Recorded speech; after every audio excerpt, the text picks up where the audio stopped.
Bienvenidos a Crónicas de Reddit.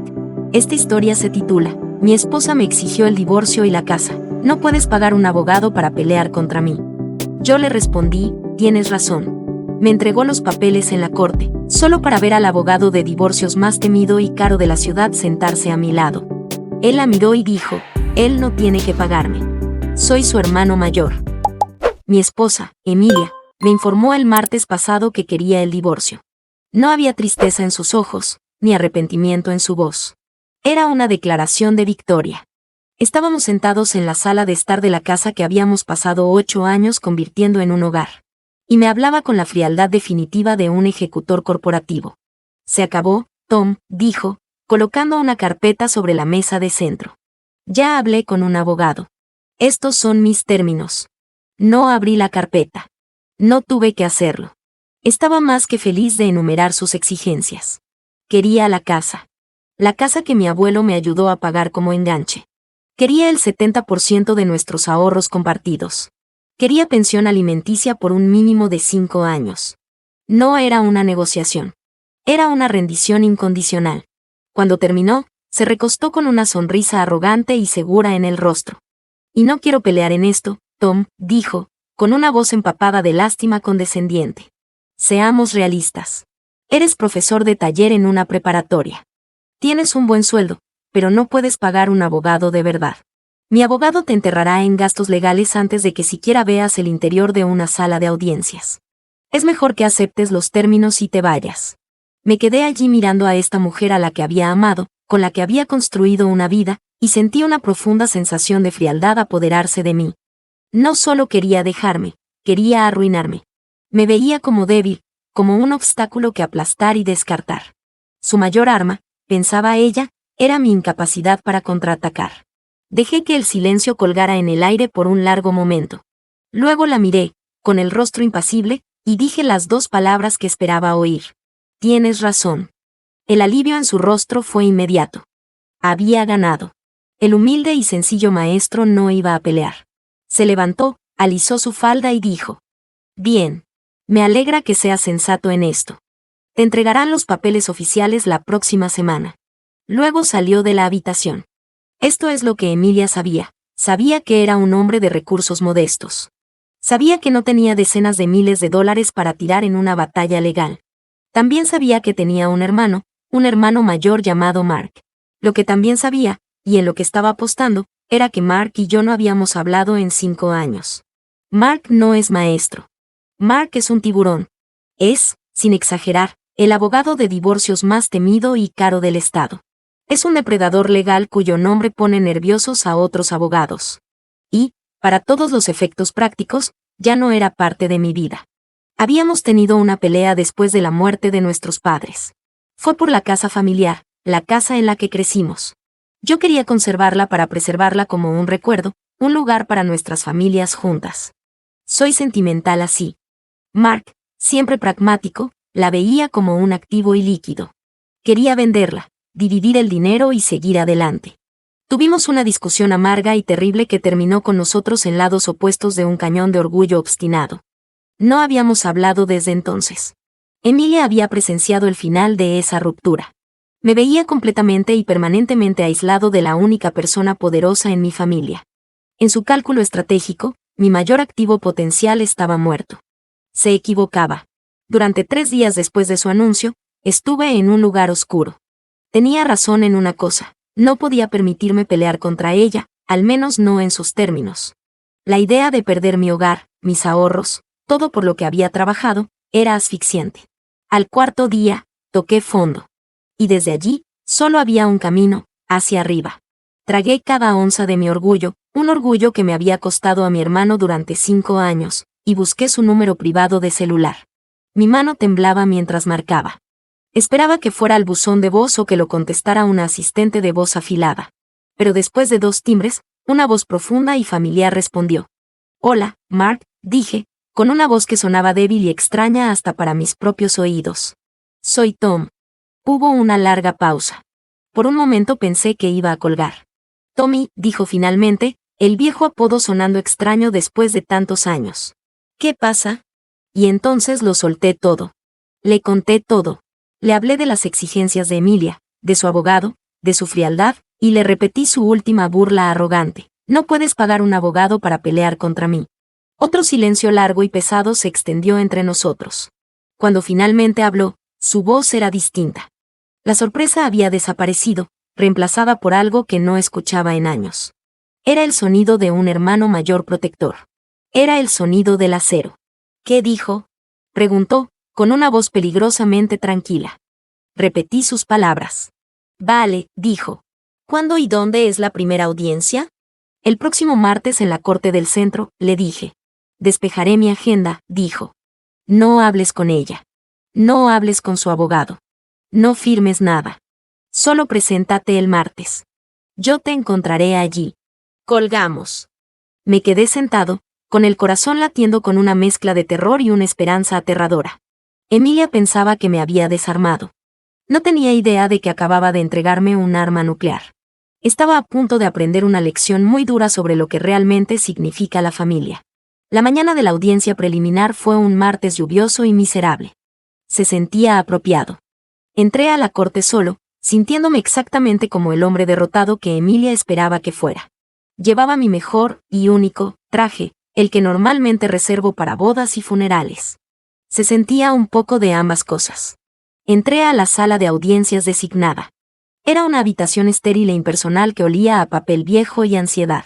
Emilia ya estaba allí, sentada en la mesa de la demandante. Se veía increíble. Llevaba un traje azul oscuro impecable, el cabello perfectamente peinado. Se veía segura, arrogante y lista para una toma corporativa.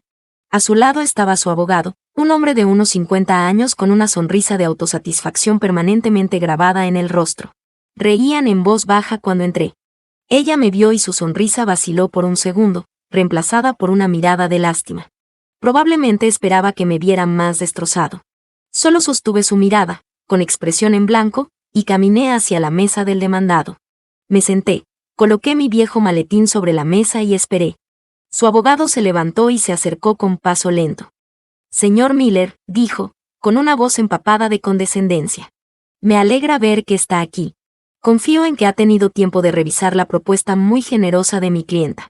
Si está listo para firmar hoy, podemos hacer esto rápido e indoloro. Estoy esperando a mi abogado, dije en voz baja. Él en realidad se rió. ¿Su abogado?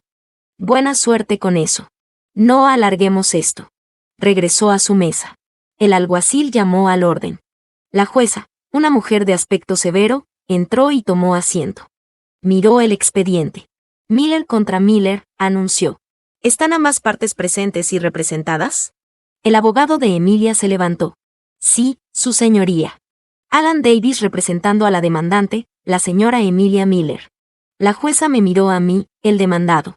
Antes de que pudiera hablar, las pesadas puertas al fondo de la sala se abrieron con un fuerte estruendo. Todas las cabezas en la sala giraron. Caminando por el pasillo estaba mi hermano, Mark Spencer. No solo llevaba un traje. Llevaba una armadura hecha a medida con lo que parecía pura intimidación. Se movía con la gracia depredadora de un puma, con su caro maletín de cuero balanceándose a su lado. Una ola de susurros recorrió la sala mientras otros abogados y personal de la corte lo reconocían. Su reputación lo precedía. No miró a nadie más. Sus ojos estaban fijos en mí. Caminó directamente a mi mesa, puso una mano en mi hombro y lo apretó suavemente.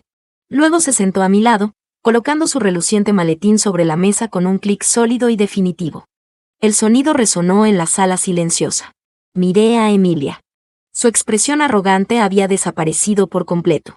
Ahora tenía una máscara de horror y descreimiento absoluto. Su mandíbula estaba floja, los ojos abiertos. Parecía que acababa de ver un fantasma entrar y sentarse en la mesa contraria. Su abogado estaba aún peor.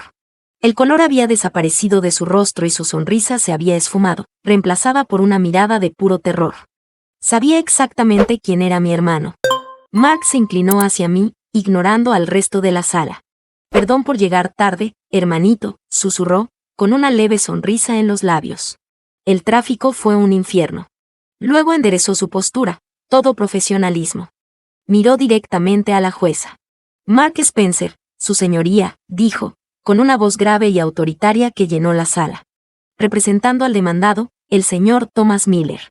Las cejas de la jueza se alzaron. Ella conocía el nombre. Todos lo conocían. Entonces Mark giró lentamente su mirada hacia Emilia. La miró a ella, luego a su aterrorizado abogado, y les dio una sonrisa fría y depredadora.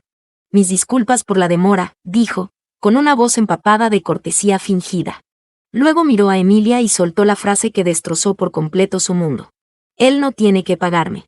Soy su hermano mayor. El juego acababa de cambiar. Emilia pensaba que venía a una rendición. Acababa de entrar en una emboscada. Mark abrió su maletín, sacó un grueso fajo de archivos, y comenzó la demolición. Rechazó inmediatamente todas sus demandas iniciales, las declaró predatorias y presentadas de mala fe, y anunció nuestra intención de presentar una contrademanda. Dijo que solicitaríamos una auditoría forense completa de todos los bienes y gastos matrimoniales de los últimos 3 años, y que exigiríamos que Emilia pagara todos los honorarios legales de Tom. El abogado de Emilia se quedó allí tartamudeando. Era una sardina que acababa de ser acorralada por un gran tiburón blanco. La batalla terminó antes de comenzar. Los 2 meses siguientes a esa primera audiencia fueron una ofensiva legal total. Mi hermano Mark no hace las cosas a medias. No solo ejerce la ley, libra guerras. Emilia y su abogado pensaban que me aplastarían. En cambio, se encontraron en el extremo receptor de un asalto implacable y sistemático. Lo primero que hizo Mark fue presentar una moción de descubrimiento que, según todos los informes, era una obra de belleza aterradora. No era una solicitud. Era una exigencia de cada documento financiero que Emilia hubiera tocado en los últimos 5 años, estados de cuenta bancarios, facturas de tarjetas de crédito, reportes de gastos laborales, transacciones, de todo. Su abogado presentó una moción para que se desechara por excesivamente amplia y hostigadora. La jueza, claramente intimidada por la reputación de mi hermano, echó un vistazo a la justificación de Mark y aprobó nuestra moción en su totalidad. Emilia estaba legalmente obligada a entregarlo todo. Pensaba que era lista, que había ocultado sus rastros. No tenía idea de que estaba tratando con un hombre que emplea un equipo de contadores forenses por diversión. Mientras Emilia se ahogaba en papeleo, Mark fue tras ella personalmente. Programó una serie de declaraciones juradas, no solo con ella, sino con sus amigas más cercanas, su familia e incluso algunos colegas.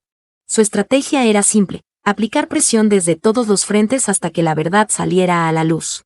El punto de quiebre llegó durante la declaración de la mejor amiga de Emilia, una mujer llamada Sara. Sara era ferozmente leal a Emilia, pero no era rival para mi hermano. Fue educado, encantador y absolutamente despiadado. Durante 3 horas, la interrogó sobre los hábitos de gasto de Emilia, sus viajes de trabajo, su felicidad general en nuestro matrimonio. Luego hizo la pregunta que abrió el caso por completo. Señorita Harper, dijo, ¿puede decirme algo sobre el señor David Reynolds? Vi a Sara estremecerse. El nombre me era desconocido. Mark solo esperó. Sara intentó hacerse la tonta, pero Mark sacó un fajo de estados de cuenta de una tarjeta que yo nunca supe que Emilia tenía, una tarjeta vinculada a nuestra cuenta de ahorros conjunta, de la que había estado sacando dinero durante más de 1 año. Señaló una serie de cargos, un hotel en la región vinícola, joyas de una tienda de lujo, cenas caras para 2. La señora Miller estaba en una conferencia de trabajo en esas fechas, dijo Mark, pero su empleador ha confirmado que no existió tal conferencia. Usted no estaba con ella. Así que le pregunto de nuevo, ¿quién es David Reynolds? Sara se quebró. Bajo pena de perjurio, lo admitió. Era el hombre con quien Emilia había tenido una aventura durante los últimos 18 meses. Era un rico desarrollador inmobiliario que había conocido en su antiguo trabajo. Todo encajó. El secretismo, las exigencias financieras, la confianza.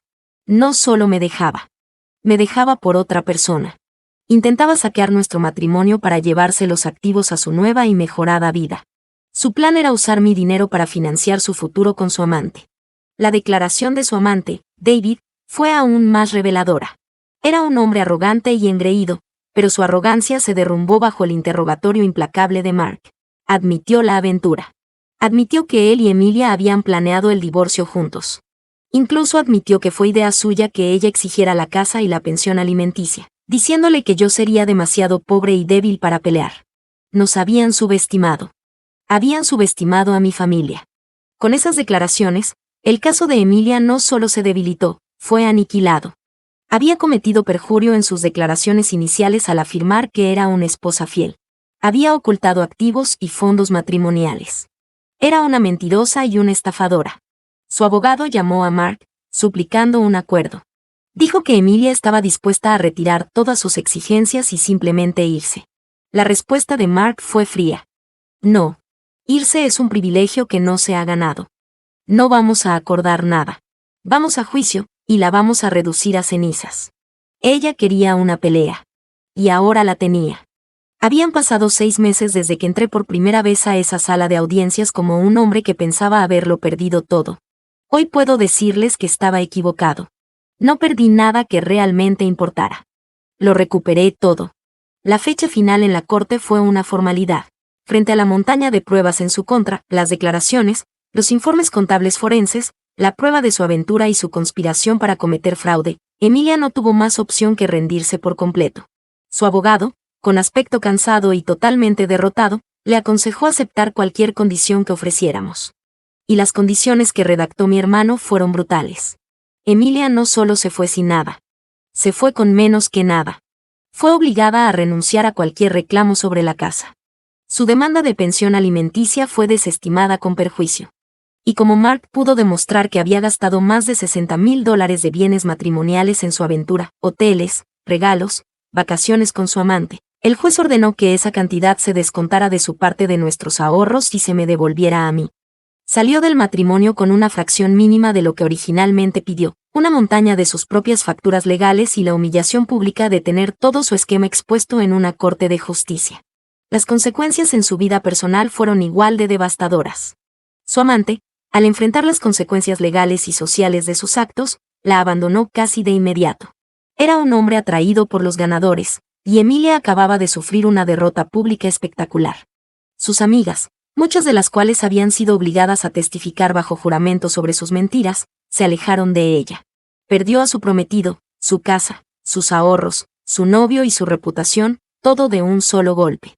Todo porque subestimó al hombre callado con el que estaba casada. Pero la verdadera historia, la parte más importante de todo este capítulo, es lo que pasó con mi hermano. Unas semanas después de que se finalizara el divorcio, Mark me llamó. Encuéntrame en la casa vieja, dijo. Fui a la casa de nuestros padres, la que había sido fuente de nuestra estúpida pelea de 5 años. Lo encontré en el porche, sentado en los escalones. No hablamos del caso. No hablamos de Emilia. Hablamos de los horribles viajes de pesca de papá, del increíble pastel de manzana de mamá, hablamos de ser niños. Finalmente, tras un largo silencio, me miró. Estuve equivocado, Tommy, dijo. Estaba tan enfocado en el dinero, en el activo, que olvidé lo que este lugar realmente es. Es nuestro hogar. Yo también estuve equivocado, admití. Estaba tan atrapado en el pasado que no quise ver que quizás había un futuro diferente para este lugar. No vendimos la casa. Decidimos conservarla juntos. Hemos pasado los últimos fines de semana allí, arreglándola. Reparamos el porche, pintamos las habitaciones, la estamos devolviendo a la vida. Ya no es un monumento al pasado. Es un proyecto para nuestro futuro. Un lugar para que nuestra familia, la verdadera, se reúna. Trabajar codo a codo con mi hermano, con herramientas en mano, ha sanado una herida que creí sería una cicatriz para siempre. El último golpe de Emilia fue decirme que no podía pagar un abogado.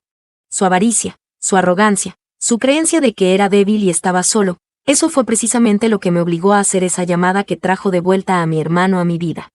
Ella pensó que me estaba aislando. En cambio, me reunió con la familia más importante que tengo. Intentó dejarme sin nada. Pero hoy, con mi hogar seguro y mi hermano a mi lado, me doy cuenta de que lo tengo todo. Amigos, déjenme sus comentarios abajo y nos vemos en la próxima historia.